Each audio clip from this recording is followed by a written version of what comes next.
why are we seeing in this very moment right now, early voting started today? And why today of all days does Pramila Jayapal and 30 members of the Congressional Progressive Caucus bring forward a resolution to the president saying you need to have a peace agreement between Russia and Ukraine right now? I think there are two reasons. One, I think they know that, McCarthy comes out and McCarthy says, look, we're not going to have a blank check for Ukraine, for one. Two, what is the last Harvard-Harris poll that came out? The number 3 issues, inflation, economy, and immigration. On the Democrats' list from the standpoint of the public, what does Democrats stand for?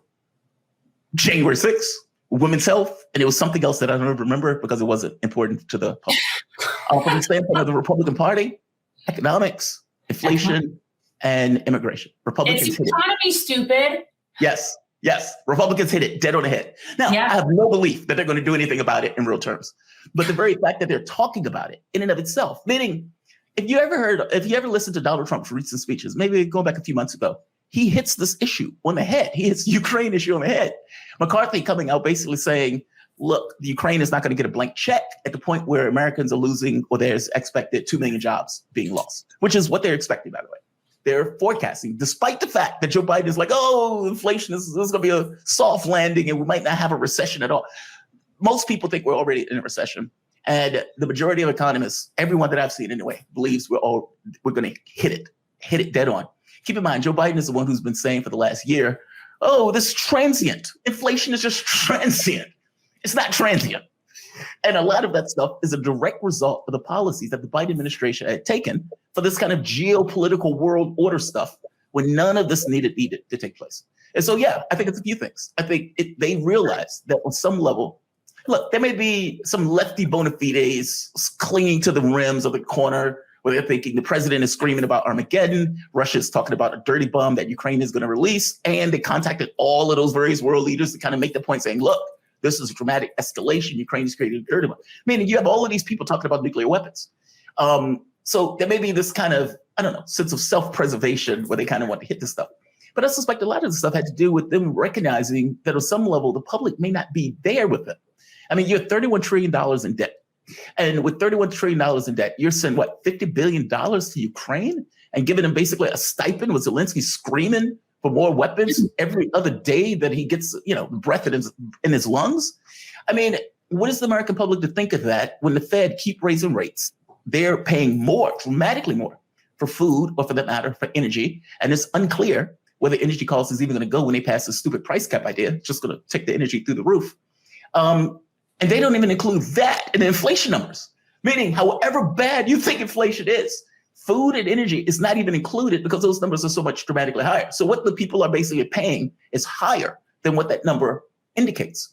And so it's like people are dealing with that. And you asked Joe Biden a question, I think this was maybe a month or two ago, Mr. President, Americans are paying so much more for gas prices. How long do you expect them to pay for this? He said in perpetuity. However long they need to pay for it, they can pay for it. All of this is for Ukraine. So in the same way you get this political instability in Europe, I think you're going to get it here too. The only difference is the U.S., for all varying reasons, can be a fuel-producing nation if it needs to be. Europe, they were getting 40% of their gas from Russia. They were screwed. There are no magical door for Europe at all. They're going to be freezing over the winter. But from the standpoint of the U.S., Biden, I think on some level, they get that Trump has an inroad on that issue and that argument of inflation, economy, and Ukraine, and tethering those things together to one another. And that they have a huge amount of clarity with getting hit over that, especially calling themselves lefties, which... Yeah, I think that somebody had said something in the comment about that it's been somewhat disheartening that there isn't really this anti-war push on the left at all. Agreed. And we all know why. We all know why that is. It's extremely profitable. And the military industrial complex is one of the biggest funders of the majority of people in our Congress. Our representative is heavily funded by Raytheon and Northrop Grumman and whatever thing. Lloyd Austin. I mean, he came from Raytheon or something. This is the problem. So, it's just very profitable, and that's just a fact. But there is not enough anti-war. And it's like, for me, I'm already against the next war. And then the one after that and the one after that. And it's all for profit. Every single war in history, all for profit. with few exceptions. Very few agreed. exceptions. I mean, look, the people make this point about saying, do I support the war? And the thing is like, hell no, I don't support the war.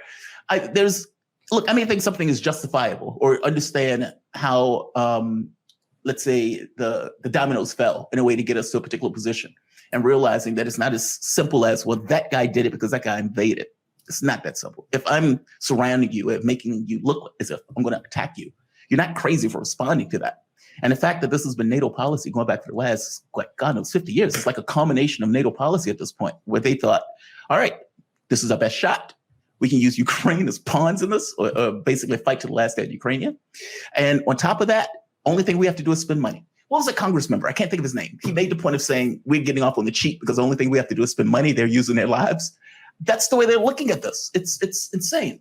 So it's not this kind of rah-rah war, but it is recognizing that there is a logical batch of steps that went into how these guys are screwing around on the geopolitical front. I mean, look at Taiwan, for example.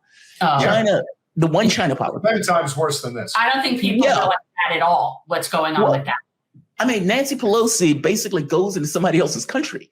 Joe Biden and Pelosi is basically blowing off U.S. policy, like hardcore U.S. policy, where Biden administration comes out and says, well, we will militarily defend Taiwan. Says it 3 or 4 times, where the people have to basically walk it back. The policy of Taiwan hasn't changed. Do you honestly believe that Xi Jinping thinks that the policy on Taiwan hasn't changed? And that part of the reason for them basically saying, we're going to beef up our military, we're going to bring these guys in closer. If they would have never did anything to Taiwan, it's very likely that Taiwan would have persisted without being touched or molested by China at all. Yeah. Well, I always say it's sort of like the little annoying brother that sits there like this. And then as soon as the older brother does something, then that's who gets in trouble. Like that's us with everyone. And I don't understand how this is not more like, this is what I'm trying to get people to understand. Like, why are we threatened by Russia anyway?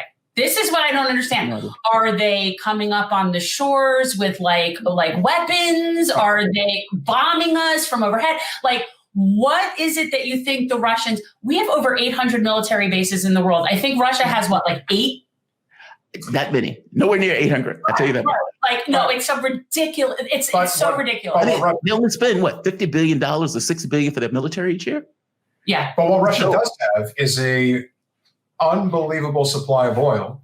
Yes. And Putin is willing to sell it on the cheap to Europe to basically screw our economy, because our economy is completely captured by big oil. And we have not in any way, shape, or form moved to a clean energy grid at the pace that we've needed to for well over a decade.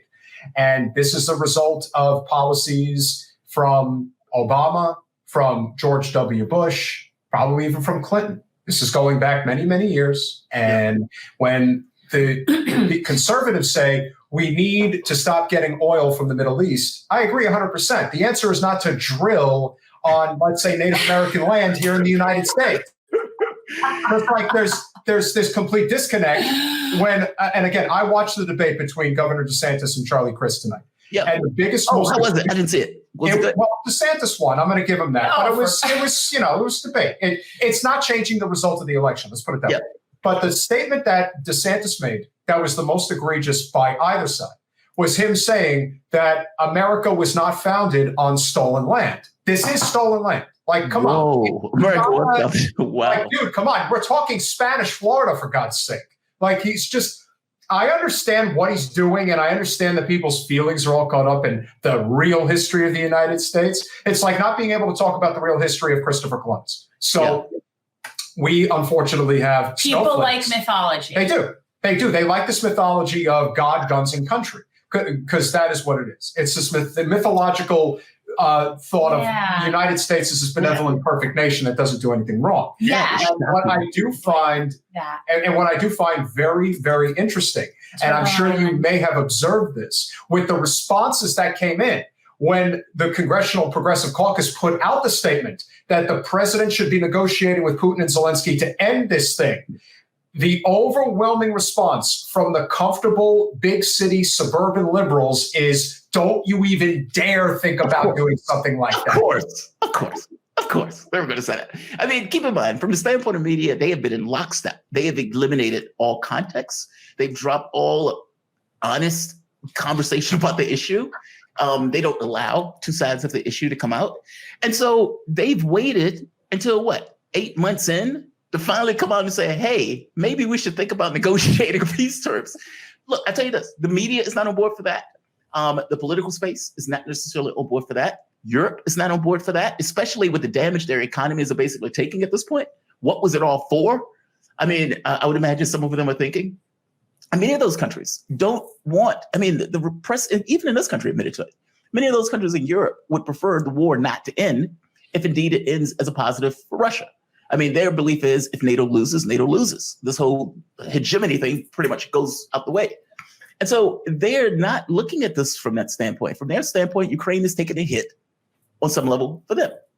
And so the politicians in the United States, they're not going to be on board for it. I mean, they waited for all of this time to say, hey, maybe we should come out with some kind of peace deal.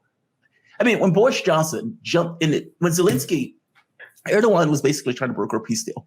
And look, he's been grandstanding like nobody's business recently, but fair enough, whatever. He was trying to broker a real peace deal.